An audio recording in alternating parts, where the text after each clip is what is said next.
स्वागत है आप सभी का अमेजिंग हिंद चैनल पर। और आज मैं लेके आई हूँ NHPC हिंदी ट्रांसलेटर एग्ज़ाम का पैटर्न जो इस बार पूछा गया था 23 जुलाई को कि कैसे कैसे क्वेश्चन आया था। NHPC national hydro electric power corporation limited, इसमें जो GST का पेपर आया था वो कैसे कैसे और किस किस माध्यम से पूछा हुआ था और कैसे कैसे सवाल हमारे पास आए थे, तो वो मैं आज आपको बताऊंगी कि क्या पूछा हुआ था। इसमें जो परीक्षा का प्रकार और माध्यम होता है वो दो प्रकार से होता है। एक होता है कंप्यूटर आधारित CBT मोड और एक होता है लिखित में, जो आपको दोनों ही उसी समय पर करने होते हैं।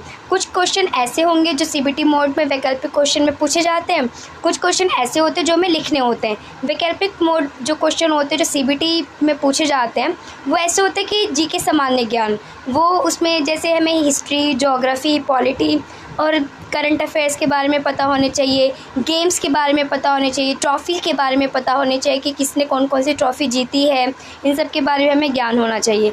फिर था कि रीजनिंग में हमें सीटिंग अरेंजमेंट, डिस्टेंस के क्वेश्चंस, मैप के क्वेश्चंस, ब्लड रिलेशन और इन सब के बारे में रीजनिंग में पूछा हुआ था। फिर आया था डोमेन का ज्ञान। डोमेन के ज्ञान में जो हम मोड सेलेक्ट करते हैं हिंदी ट्रांसलेटर का, उसमें जो हिंदी होता है उसी से संबंधित क्वेश्चन होता है, जिसमें हिंदी व्याकरण पूछता है। व्याकरण में सारी चीज़ें संज्ञा, सर्वनाम, विशेषण, क्रिया, संधि विच्छेद, शुद्ध वर्तनी और साथ साथ एक पैराग्राफ होता है जिसके कुछ 5 प्रश्न होते हैं जो वो पैराग्राफ पढ़ के हमें बताने होते हैं। तो ये होता है डोमेन में। फिर आता है डिस्क्रिप्टिव पेपर, जो हमें लिखना होता है। उसमें कम से कम 10 क्वेश्चन पूछे हुए थे डिस्क्रिप्टिव में, जो उसमें लगा हुआ था कि आप किसी भी एक विषय पर निबंध लिखिए। उसमें 23 जुलाई को आया था कि किसी भी एक विषय पर निबंध लिखिए, जो हमें 3 विकल्प दिए गए थे, उसमें से कोई एक चुनकर हमें लिखना था।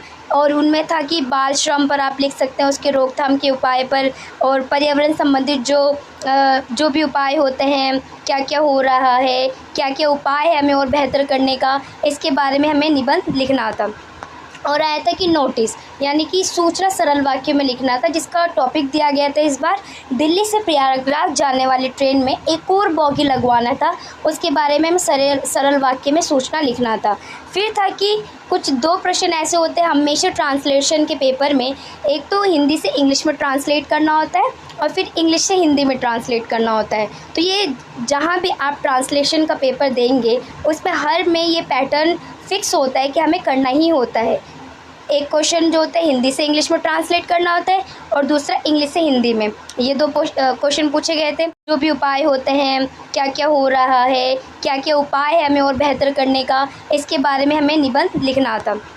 और आया था कि नोटिस, यानी कि सूचना सरल वाक्य में लिखना था, जिसका टॉपिक दिया गया था इस बार दिल्ली से प्रयागराज जाने वाली ट्रेन में एक और बोगी लगवाना था, उसके बारे में हमें सरल वाक्य में सूचना लिखना था।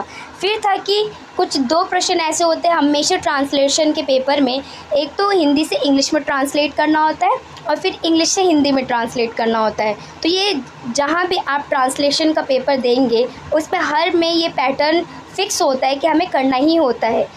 एक क्वेश्चन जो होता है हिंदी से इंग्लिश में ट्रांसलेट करना होता है और दूसरा इंग्लिश से हिंदी में। ये 2 क्वेश्चन पूछे गए थे। फिर था कि इस बार पूछा हुआ था कि 343 के भाग 2 में राष्ट्रपति ने क्या उपदेश दिया था, ये पूछा हुआ था। फिर था कि 1976 के संशोधन में 7वें नियम में क्या प्रावधान है, ये पूछा हुआ था। फिर था कि राजभाषा अधिनियम खंड का प्रश्न आया था। और फिर इसमें यह था कि संसदीय राजभाषा का गठन कब और किसके द्वारा किया गया है, ये पूछा था। 2022 और 23 का जो वार्षिक कार्यक्रम राजभाषा का रखा गया था उसमें क्या क्या है, इसके बारे में आपको थोड़ा बहुत विवरण इसमें बताना था इस वाले पेपर में। और था कि संविधान के 8वीं अनुसूची में कितनी भाषाओं को स्थान दिया गया था, इस बारे में पूछा हुआ था सवाल।